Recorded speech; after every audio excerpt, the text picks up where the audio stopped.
Bueno, en la ecuación de PRG, como habíamos dicho en el video anterior, ¿no es cierto? Es tan simple como que tiene un error fundamental, que es una varianza, la cual a través de la raíz cuadrada puede ser convertida en desviación estándar. Esta desviación estándar corresponde al error del muestreo.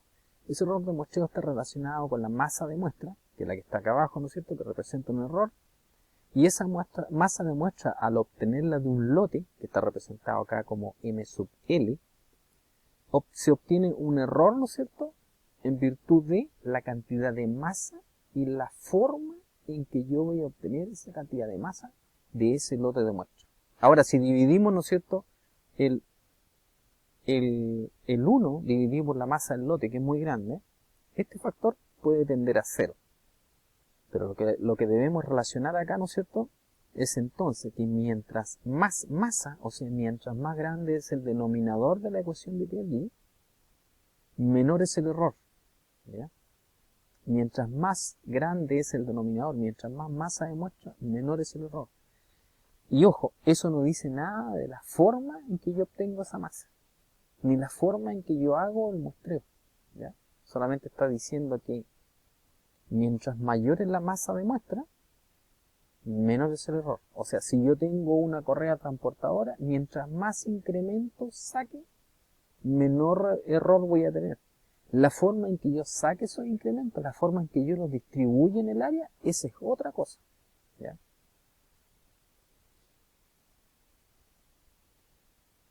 Pero que quede acá bien definido, ¿no es cierto?, que la otra variable que está influyendo es el tamaño de las partículas, que está definido acá como d al cubo, pero d es el tamaño de las partículas, el tamaño máximo, y C representa la constante de heterogeneidad, como dijimos, que es una constante para cada tipo de especie de mineral. ¿Ya? ¿Qué podemos, qué más podemos decir de la constante de muestreo? Existe una técnica, ¿no es cierto? Y ahora ya vamos al análisis. Existe una técnica para ocupar la ecuación de PRG, ¿ya?, en base al error, el tamaño y la masa de la muestra, y con la constante de muestreo. Entonces, esa forma de asociar la ecuación está representada en esta técnica, que es la que realizamos, ¿no es cierto?, context sampling, que implica para una constante determinada por un test de heterogeneidad, ¿no es cierto?, la masa de muestra en esta técnica va en esta parte horizontal abajo. El tamaño de las partículas son todas las líneas oblicuas que se ven acá en el gráfico. La varianza del error de muestreo, como varianza, está en el lado izquierdo del gráfico. Y el error, o sea, la desviación estándar de esa varianza, se representa en el lado derecho vertical. Dicho eso, ¿no es cierto?, acá aparece una línea roja, que es la recta de seguridad.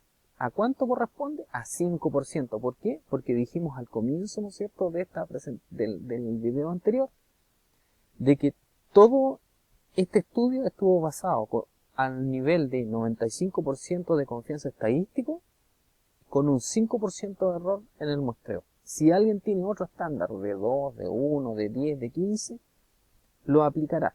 Pero para este caso, ¿no es cierto?, se aplicó un 95% de confianza estadística y un 5% de error.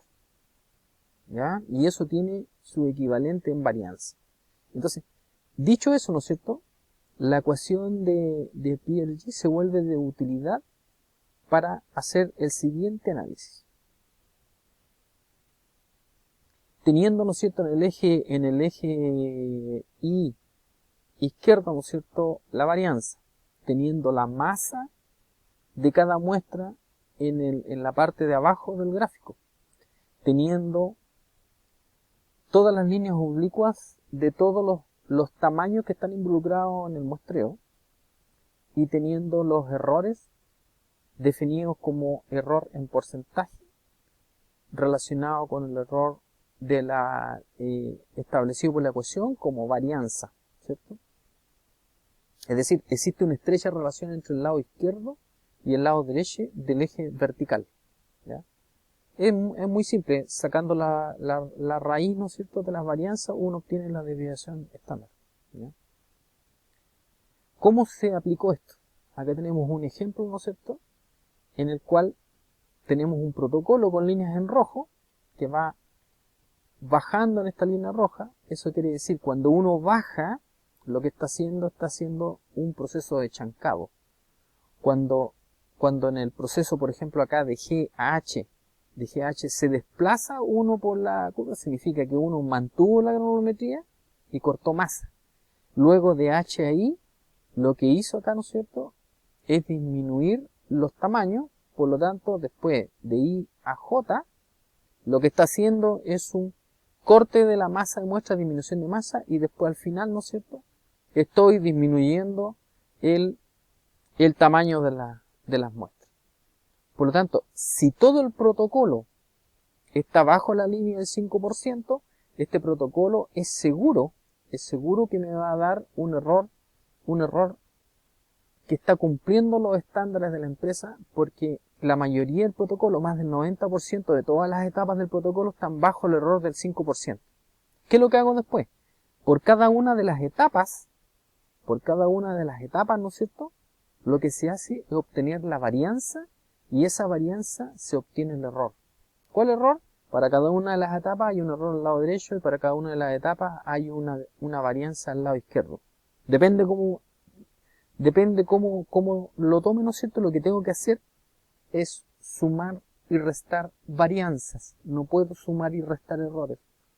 Lo que se hace es sumar y restar varianzas. Por lo tanto, para la suma y la resta, lo que me sirve es el lado izquierdo del gráfico, y la línea horizontal me está sirviendo, ¿no es cierto?, para saber que el protocolo está bajo la línea de seguridad que yo mismo le impuse, ¿ya? Esto es un caso real de una muestrera estudiada. Entonces, la reducción de la masa de muestra a un mismo tamaño, si tú te desplazas de derecha a izquierda en la oblicua, y en la vertical, ¿no es cierto?, reducción de tamaño. ¿Qué obtengo acá? Obtuvimos, ¿no es cierto?, en este análisis un error más o menos 2% al 95% de confianza. Lógicamente, como son dos niveles, hay que multiplicar este error por 2, vendría siendo aproximadamente 4%. O sea, estaría el protocolo cumpliendo todas las expectativas de tener un estándar del 5%. No hay otra forma de obtener el estándar del protocolo. Hay formas estadísticas de realizarlo, ¿ya? Por ejemplo, las normas GIS establecen formas estadísticas en base a las granulometrías y en base a las masas de cada corte, de tal manera que el protocolo vaya avanzando de una forma ordenada. Pero esta es la forma de aplicar la ecuación de G para obtener el error del muestreo. Y este error es excelente. Acá tenemos otro caso en que se tomó una muestra que provenía de terreno, ¿no es cierto?, de A a B, y a un tamaño de 1 pulgada, porque esta es la línea de 1 pulgada, de B a C se hicieron cortes sucesivos hasta llegar a C, después un chancado hasta D, y después otros cortes hasta llegar a D. O sea, de una muestra bastante grande se llegó a obtener aproximadamente unos 1000 gramos hasta llegar a la etapa E, ¿ya? Entonces, ¿qué es lo que sucedió acá? El error se maximizó solamente por el hecho de creer que cortando la muestra por cortes sucesivos y obteniendo una muestra final voy a hacer un protocolo excelente. Por eso que sirve la ecuación para evaluar cuál es el error. ¿Qué error dio este? El resultado fue un error del 40%, o sea, bastante crítico, ¿ya? ¿Cuáles fueron las conclusiones principales? El error de la muestrera es del 2% con 2 sigma, 95% de confianza. El error de solicitar pruebas especiales y tomar decisiones sobre corte y reducción de tamaño sin el análisis puede tener un error entre 2 hasta 40%. En este caso 40%. Muy grande. El costo al 2% es muy bueno, ya que se multiplica por 2, como dijimos, y quedaría en 4%. ¿Ya? El costo al 40% es incalculable, porque significa 40% por la ley del mineral, por la recuperación metalúrgica, por el valor el valor del metal o del elemento, te da, ¿no es cierto?, el costo que significa ese error en la ley del mineral. ¿Qué aplicado y qué aprendimos en este ejemplo? Se aplica el error estadístico, aplicamos, ¿no es cierto?, la teoría de Gauss para implicar que todos los resultados los tenemos al 95% de confianza y toda esa decisión va a ir al 95% de confianza. O sea, lo que digamos nosotros para mejorar la calidad va a tener esa fuerza de un alto porcentaje de confianza para tomar una decisión. ¿Decisión de qué? Respecto a protocolos, procedimientos y acciones que implican un error más o un error menos en la ley del mineral que estamos informando al balance, que estamos informando a la operación, que estamos informando al control de una planta o de un sistema en donde existen minerales sólidos, materiales que están pasando por los distintos procesos. ¿A cuánto? A 2 sigma. Creo que el ejemplo está muy claro sobre la técnica de la nomografía y cuáles son los errores a que estoy sujeto. O sea, quiero volver a reiterar, un 2% por un lado y un 40% por el otro aplicando la ecuación de Pierre.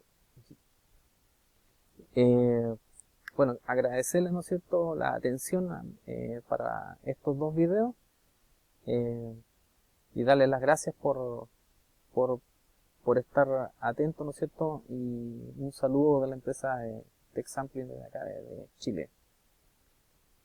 Muchas gracias.